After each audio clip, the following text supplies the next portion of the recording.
Number 10, High School of the Dead, released in 2010. Alright, I know you guys have been wanting some ecchi stuff to appear, and so far I haven't included many. Well, High School of the Dead is certainly a good choice if you want an ecchi genre high school anime. Also, if you love watching zombie-themed stuff, then this one may be an entertaining watch for you. The plot is set in a zombie-infested Japan. The undead have risen and the country is slowly falling into utter chaos.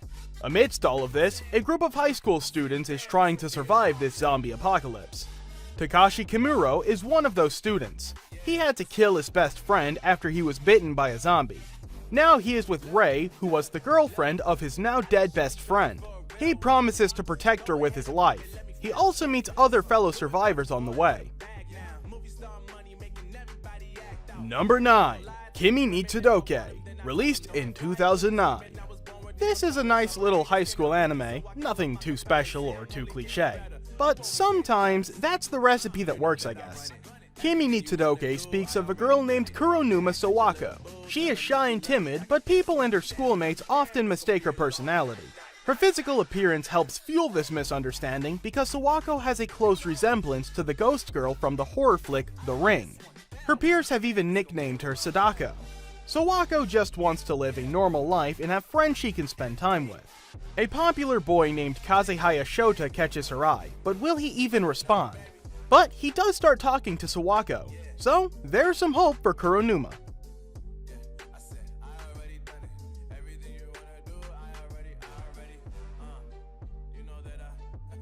Number 8, Angel Beats, released in 2010. Well, this is the afterlife we should be taught by our religion. Otonashi is dead. Is he in heaven chilling with the Almighty, or is he in hell being roasted by the devil? Well, we can't be sure. Wait, is either God or devil a gun-wielding teenage girl? But what we can say is that he is dead and experiencing the afterlife. He doesn't remember anything about himself other than his name. Otonashi meets a gun-wielding girl named Yuri who tries to help him get used to his afterlife. She also tells him that she is the leader of a group named Shinda Sekai Sensen, which is fighting against an evil girl named Tenshi. But Otonashi doesn't really believe Yuri. Even after joining the SSS, he finds himself drawn to Tenshi. Koei no Katachi, released in 2016. I always love watching anime movies. I mean, most of them are so great. This too is a really good romance genre high school setting anime movie. Shoya Ishida is the male protagonist of the movie. He usually tries to kill boredom by doing cruel things to others or making fun of them. So, when a deaf girl Shoko Nishima transfers to his class, he and all the other classmates start making fun of her. This makes Shoko's mother angry, and the school is notified of the bad behavior. But rather than the class getting ridiculed, Shoya is singled out and blamed. Shoko later transfers out of school. This leaves Shoya no chance of redemption. His classmates keep on pointing fingers at him. Now, in the third year of his school, Shoya decides to meet Shoko, apologize, and make amends.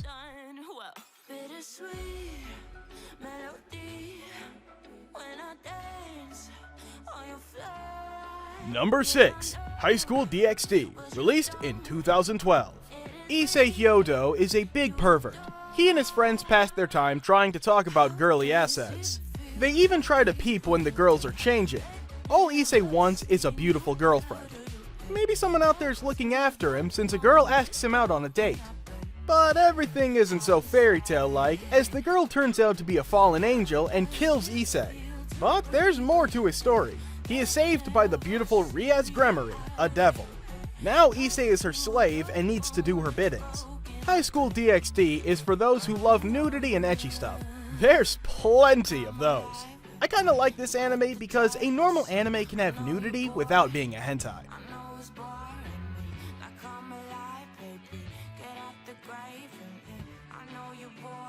Number 5, Sakamoto Desuga, released in 2016.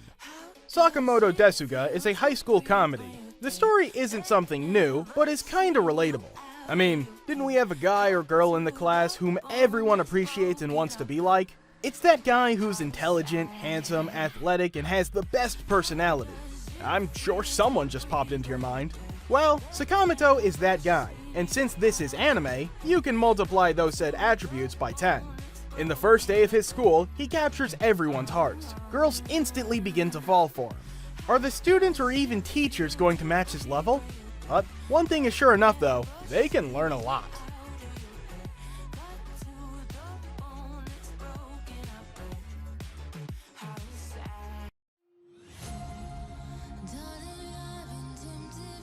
Number 4. Baka to Test to Shokanju, released in 2010. Wow, anime can turn a seemingly normal concept to a fantasy genre weird storyline. This story follows Akihisa Yoshi, who studies in a school which experiments with summoning mythical beasts.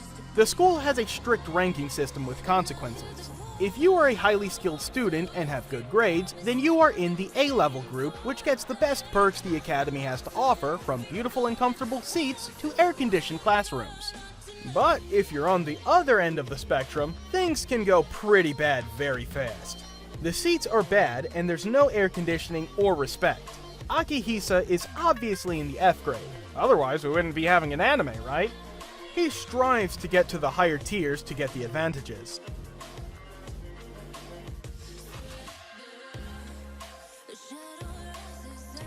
Number 3.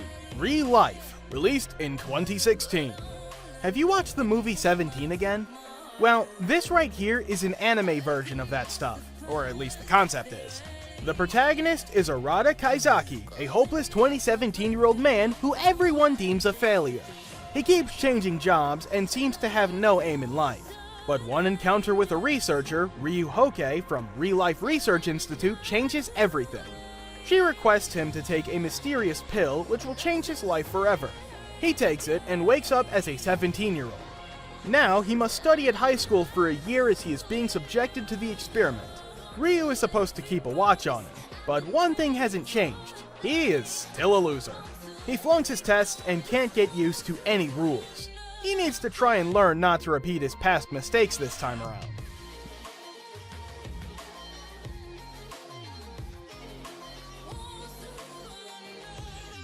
Number 2. Orange, released in 2016. Orange has a great concept. I kinda like this anime. The protagonist of this anime is Naho Takamiya. She receives a strange letter. The letter is, of course, addressed to her, but the uncanny part is the sender. Naho has herself sent this letter from the future. Yup, future Naho has sent this letter to her 10-year past self.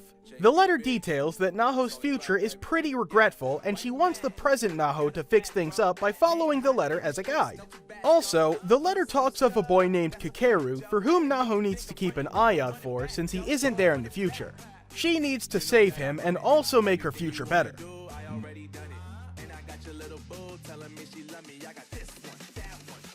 Number 1. Mightiest Disciple Kenichi, released in 2006. This anime is just fun. It is funny and has some great martial arts action. The main protagonist and the titular character of this anime is Kenichi. He is weak and is always getting picked on by others. But in spite of training and becoming strong, he indulges himself in self-help books rather than physical workout.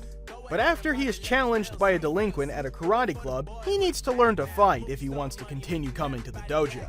He gets help in a place known as Ryozanpaku, where there are various masters from different martial arts disciplines. The training is rigorous to the point that Kenichi wants to quit, but his willpower and love for his classmate Miyu, whom also happens to live in the dojo and is a great martial artist herself, makes him continue and become stronger.